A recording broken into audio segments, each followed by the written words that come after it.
What's up, you guys? Welcome to another episode of Ask Alex, where this is a show where I take all of your questions and answer them here on this show. I'm your host, Alex Hampton, and today we have a very controversial show today. There's certain things that I'm going to be talking about that I normally don't talk about on this show. Personally, there's some things that I've been asked that I don't feel like I should ignore. I'm definitely going to address a lot of great things that have happened and a lot of things that need to be addressed as well. So yeah, it's going to be one of those types of shows, man. I can't wait to dive into it. And if you notice, I'm a little chilly today, so I got my jacket, I got my favorite Batman hat instead of the snapback. But it's going to be a dope show. And if this is your first time ever watching my show, go ahead and hit that subscribe button. Then hit that bell right next to it. That way you get all the notifications of every time I'm releasing an episode of Ask Alex and any other video here on my YouTube channel. And by the way, if you want your question or topic on this show, all you have to do is just send me an email at theaskalexshow@gmail.com. That's the askalexshow@gmail.com. If you want your topic or question on my show, all you have to do is just send me an email, and maybe, just maybe, your topic may be answered by yours truly. So let's go ahead and jump into today's show today. Like I said, we got a huge show to tackle today. And the first question comes from a Dorian Saunders, excuse me. And he writes, "Hey Alex, did you watch the Oscars last night? If so, what was your biggest takeaway from the Oscars last night?" Well, thank you for your question, Dorian. So, I did watch some of the Oscars. I didn't watch all of it. I think the biggest takeaway for me was I forget who they were. By the way, before I go into my biggest takeaway, I want to congratulate everyone who's won an Oscar.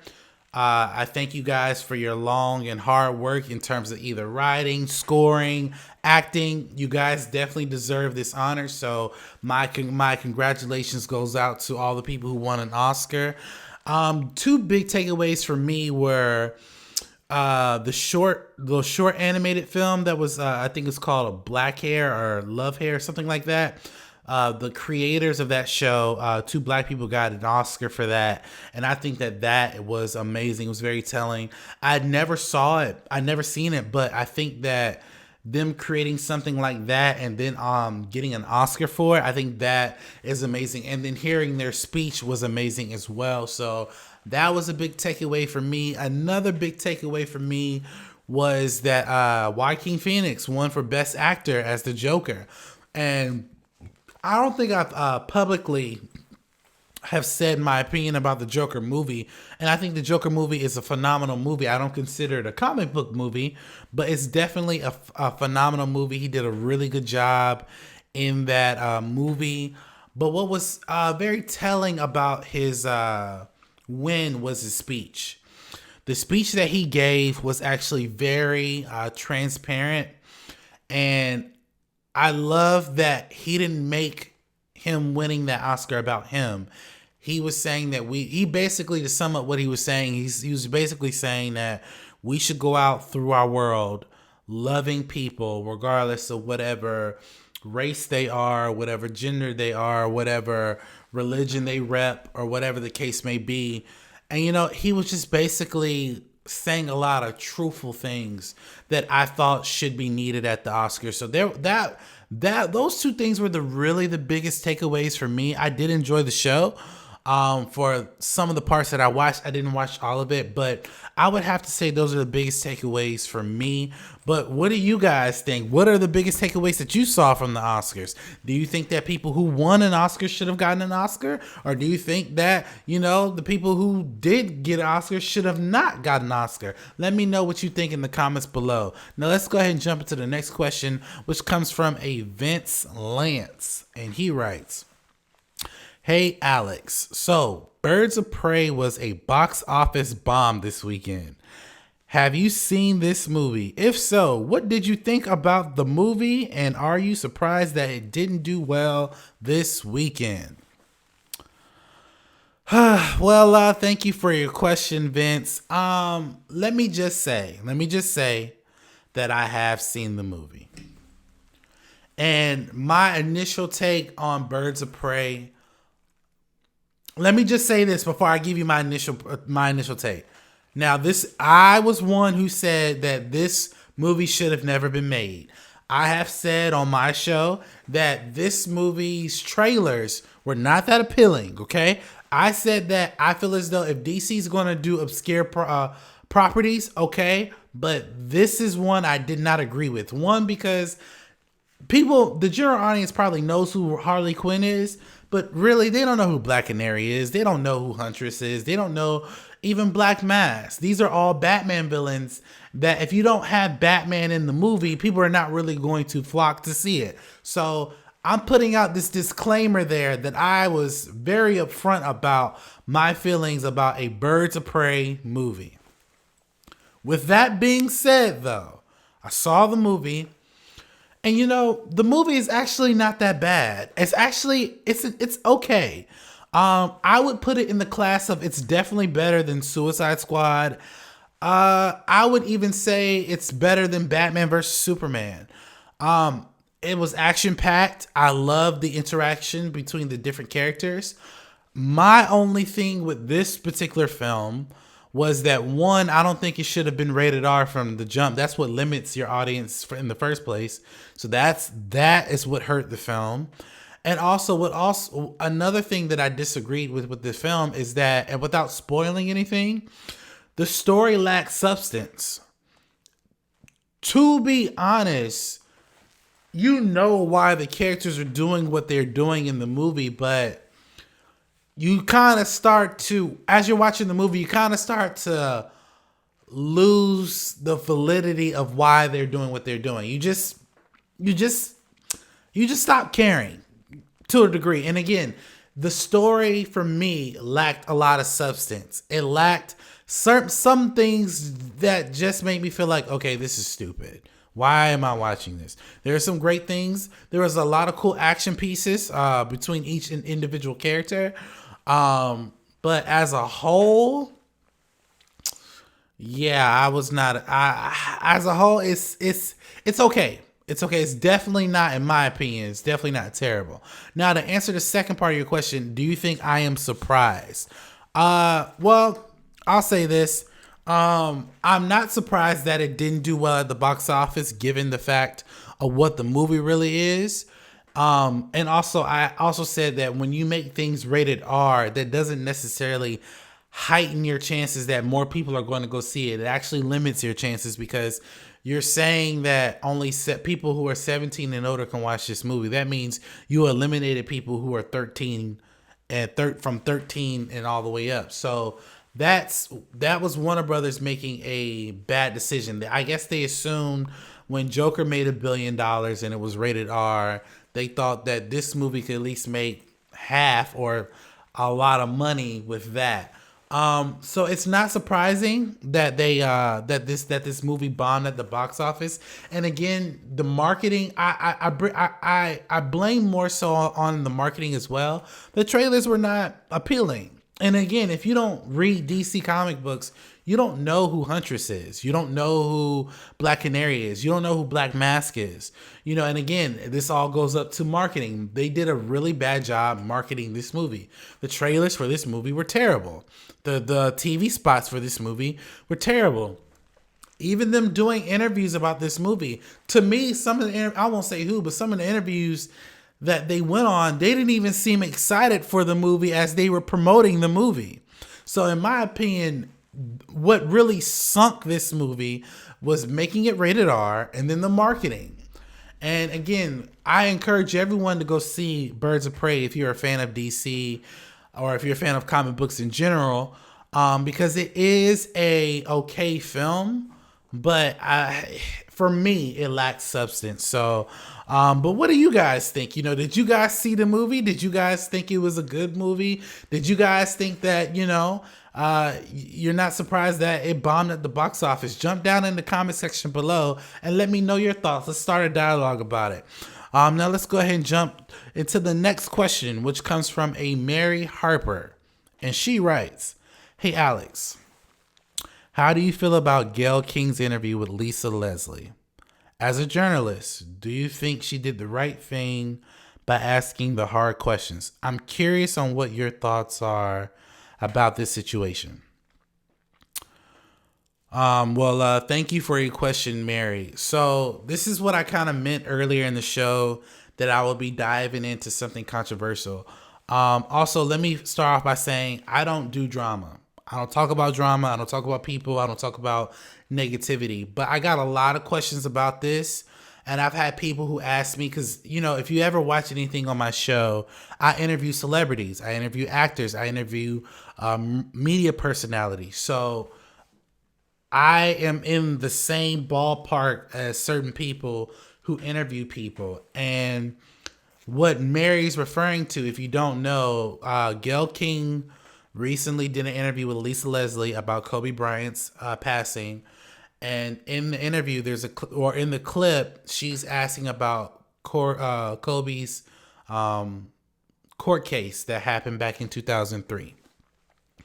And Gayle King has been receiving a lot of fire from celebrities like Snoop Dogg, Lil Boosie, 50 Cent.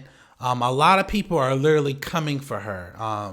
Oprah Winfrey took to her defense, and people are really coming for her. Now, again, personally, like I stated before, I don't do drama, but as a media personality myself, as an actor, and as even a journalist that reports on movie news, I will address this one time.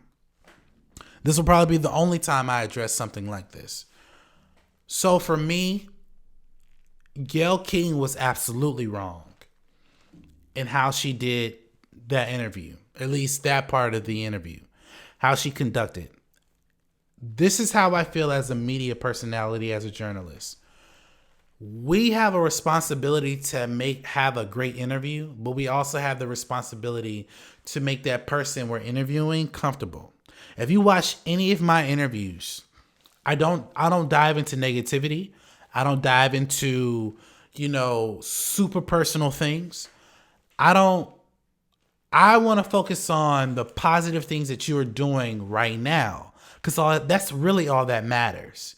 We don't need to dive into the past of what happened. The past is the past for a reason. Let's move forward and talk about things that are positive. And for me, someone who has been in the room of celebrities, who has talked to a bunch of people who've worked at major movie studios and stuff, I can tell you that, you as a journalist, you want to make sure that you are doing right by the person you're interviewing, because you're ultimately building a relationship with that person, because you never know when you might see them again, or you never know when you might work with them again. Gayle King should definitely be held accountable for her actions. Now, I disagree with people sending her death threats. I disagree with people calling out her name. I disagree with people trying to smear her. I disagree with that. I do think she should be held accountable, but I don't think it should be to an extent of where her life is being threatened, or where people are calling her out her name, and people are just basically trying to intentionally hurt her spirit and tear her down. I disagree with that. Do I think she should be held accountable? Absolutely. I understand why Snoop is angry, and if Snoop ever watches this video, and I hope to one day I get a chance to interview Snoop, but I understand where he's coming from. But at no point, as a man, as a black man, should we be referring to our black queens as bitches. I don't think that that's cool. I don't. I have a daughter. I have a wife. I wouldn't dare allow someone to refer them as bitches. I wouldn't dare that. Just like I wouldn't dare anybody else to refer any of my other female friends or family members who are females as bitches. I think that you can have an opinion about what she said. You can disagree, but there's a way you go about it. I don't think it's fair to call somebody out of their name and try to denigrate and disgrace them. Now, again, what I think she did was foul. I I'll just say personally, in my experience, I've had people on my show who have had, probably the most oddest past you could have ever think of. And I'll give you an example. I won't say who, but I had a person on my show who had a very odd past, right? Not one time in our interview did I discuss their past. I didn't discuss any court cases. I didn't discuss anything that could potentially embarrass them or try to make me viral. I didn't discuss any of those things because I wanted to focus on what they're currently doing. And listen, Kobe Bryant hasn't even been dead a full 2 weeks yet. Not only that we haven't even buried this man. So if anybody's going to be talking about Kobe Bryant, we should be focusing on the positive things and the things that he has done in our world. We should not be focusing on things that are negative and that could tear down his family, his legacy, and anything else. So I agree that all journalists who are trying to get a scoop or trying to be viral should literally back off. Literally, seriously. We should know better. And like I said, people like Gayle should be held accountable for their actions. Again, I don't condone people doing death threats and calling her out her name and trying to cancel her. I don't agree with that. But at the same time, I do think she should be held accountable during this time. There's a time and place for everything. Again, we just lost Kobe. People are still mourning. You bringing up something that has nothing to do with his legacy, in my opinion, is wrong. It's wrong. So that's how I feel about it. Personally, I don't think that anyone should be attacking someone who can't defend themselves. So that's how I feel about that. Let's go ahead and jump into the last question, which comes from a Steve Johnson. And Steve Johnson writes, "Hey Alex, what do you think about the recent numbers of Disney Plus? Do you think that Disney Plus will become a larger threat to the streaming wars?"